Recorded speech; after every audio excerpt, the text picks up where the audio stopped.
Hello, this is Damson, and today I am going to do another Monet, and this one is probably a very popular series from Monet. It is the water lilies from his garden. We are going to do this in watercolor, and it is a tiny 5x7 canvas slash paper, watercolor paper, and I pretty much had tons of ovals in the center part. I am following one of his water lily paintings, and the rest will be just filling in the blanks. I am using purples, blues, greens, a little bit yellows, and some red for the water lilies. And everything needs to be done in tiny little brush strokes. So if you notice, what I'm doing on the canvas is pretty much all my brush strokes are vertical, very few horizontal, but pretty much everything is vertical, representing the brush strokes that are more pronounced, because we have trees that are surrounding the pond, and all that is translated in the water. So we want to add that kind of a vision, water vision of something hanging over the water. So we have some water lilies in the center, and the rest all around will be the branches and greenery.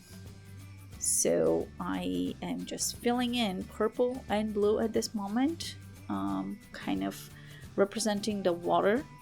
But most of that will be covered in green. So this is my first layer, which will be very helpful when we start adding more colors. I'm adding the shadow, first layer of shadows. We'll have few of those.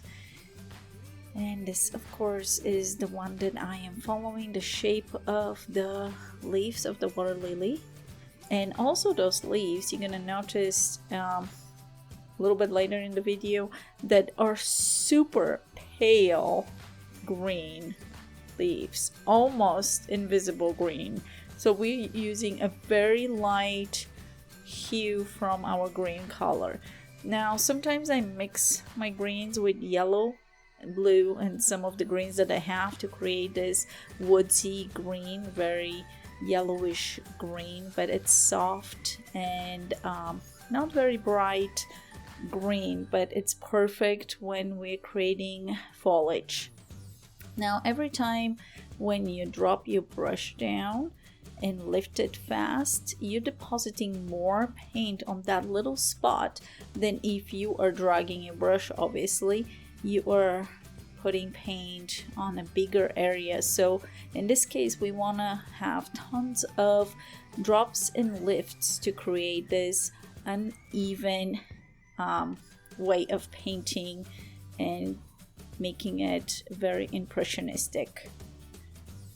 So I'm gonna go in between greens. Sometimes I mix a little bit of brown in my greens and blues.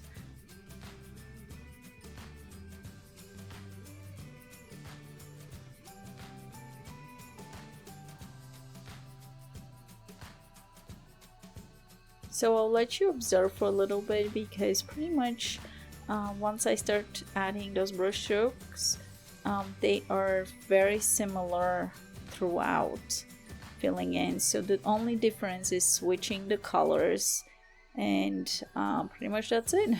So just observe. I will be quiet for a little bit.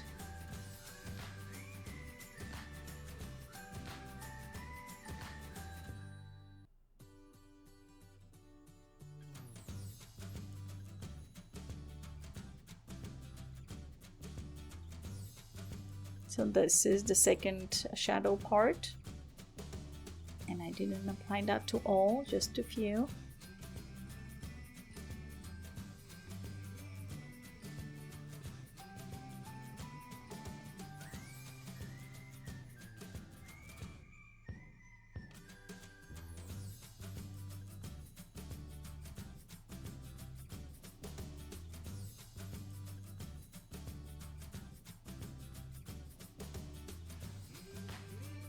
This is another part of kind of like an outline slash shadow. It's done with a very light purple.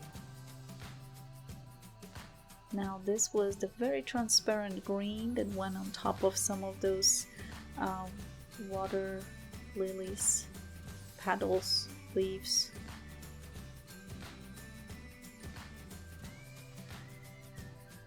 So this will be my water lilies. They're pinkish, but they are not, they don't have a lot of details. We are way too small to add a lot of details for the way that we're painting, so they're just little spots. So this is our more I guess vibrant purple that we're gonna add for shadow. So if I'm counting, this could be 4th or 5th shadow that we added. So some of the shadows are bigger, smaller, different colors. Sometimes it's a dot, sometimes it's a line, sometimes we'll go all around, almost like an outline.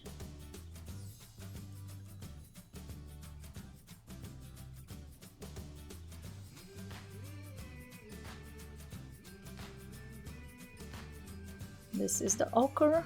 If you know my style of painting, there is always ochre in my paintings, even if you don't need it. You don't have to add ochre. You can just keep on going with your greens and blues and pinks and purples.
So this is the time where I'm gonna take the tape off so I can finish those corners, and I am using sometimes just a clean brush, a little bit wet, and kind of stilling paint from around the area and adding it to that little painting. But pretty much that's it. So I hope you enjoyed this video, and if you did, please don't forget to subscribe and click that notification bell, and I'll see you soon. Happy painting. Bye.